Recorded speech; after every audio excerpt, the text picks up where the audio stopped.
একটু কথা বলে কথা ছেড়ে দিব। সেটা হলো নেককার স্ত্রীর 4টা গুণ। নেককার স্ত্রীর 4টা গুণ, তার একটার মধ্যে হইল স্বামীকে আনন্দ দিবে, সেটা কুটুকুটু দিয়ে হোক অথবা স্বামীকে মুস্কি হাসি দিয়ে হোক অথবা যেমন করে হোক, স্বামী যখন ঘরে আসবে স্বামীকে আনন্দ দিবে, স্বামীকে খুশি করবে। বরঞ্চ স্বামী আইসে ঘরে, আফসোস।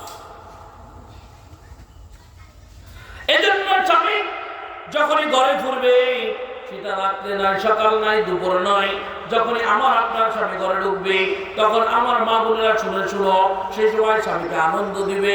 সেটা আপনার ভঙ্গি দিয়ে হোক, কুতুকুতু দিয়ে হোক, তাকে আনন্দ দিতে হবে।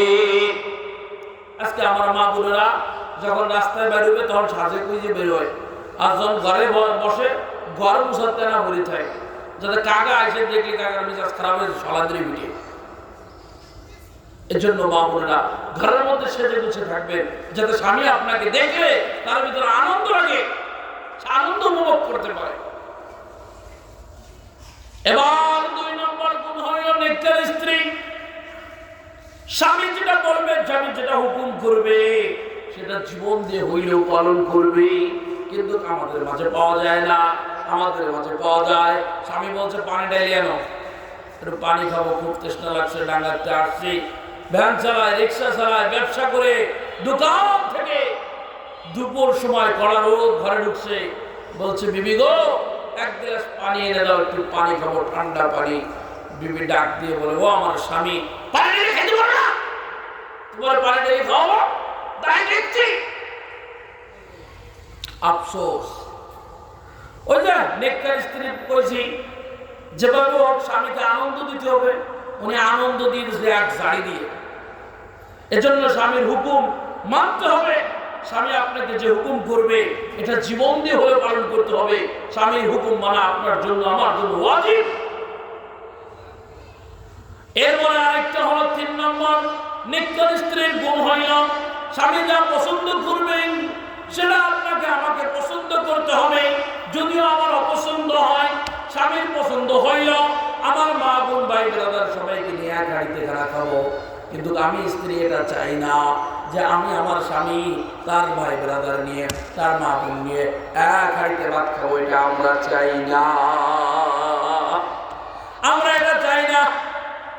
স্বামী চাই যে আমি আমার স্ত্রী নিয়ে, আমি আমার স্ত্রীকে নিয়ে, আমার ফ্যামিলি নিয়ে, আমার পরিবার নিয়ে, আমার সবাইকে নিয়ে একসাথে খাওয়া খাবো, এক হাঁড়িতে তরকারি রান্না হবে, এক হাঁড়ির ভাত খাবো, এক ঘরে থাকবো। এটা হলো স্বামীর চাওয়া পাওয়া। অথচ আমাদের সমাজের বিবিদের ইচ্ছা হলো না না না, আমি স্বামীর ভাইদেরকে ভাত খাওয়াইতে পারবো না, আমি স্বামীর মা বোনদেরকে রান্না করে খাওয়াইতে পারবো না, আমি স্বামীর মা বোনদেরকে রান্না করে খাওয়াইতে পারবো না। অথচ স্বামী চাইতেছে আমি আমার ফুল ফ্যামিলিকে নিয়ে একসাথে এক হাঁড়িতে খাবার খাবো, এক সংসারে থাকবো। কিন্তু স্ত্রী এটা চায় না। তাহলে বোঝা গেল স্বামীর পছন্দ বিষয়টাকে যখন আপনি অপছন্দ করলেন, আপনার পছন্দ হয় না, তখন আপনি নেককার স্ত্রী না।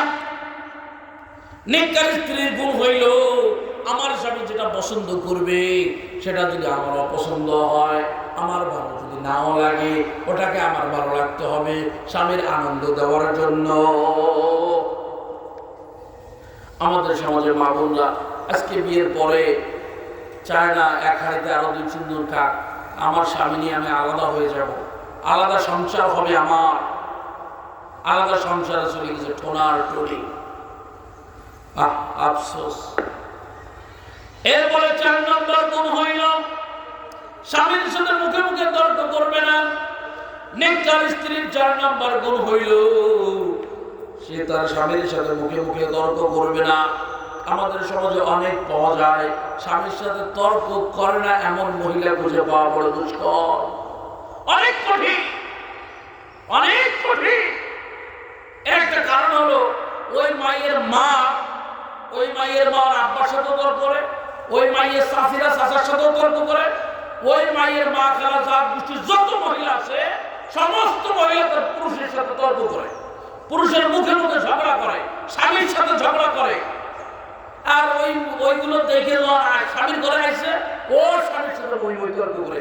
এজন্য আমি বলবো এটা মা, বোন, খালা, চাচি, নানি, দাদি, ফুবু এদের থেকে আখলাক পেয়েছে। এজন্য মা, বোন, খালা, কালী, ফুবু আপনারা ভালো হয়ে যান। আপনারা আপনাদের স্বামীর সাথে ভালো ব্যবহার করেন, স্বামীদের সাথে হেসে কথা বলেন, স্বামীদেরকে আনন্দ দেন। আপনার মেয়েটাও যে সংসারে যাবে, যার কাছে যাবে তাকেও ঠিক আনন্দ দিবে, তার সাথে সুন্দর ব্যবহার করবে।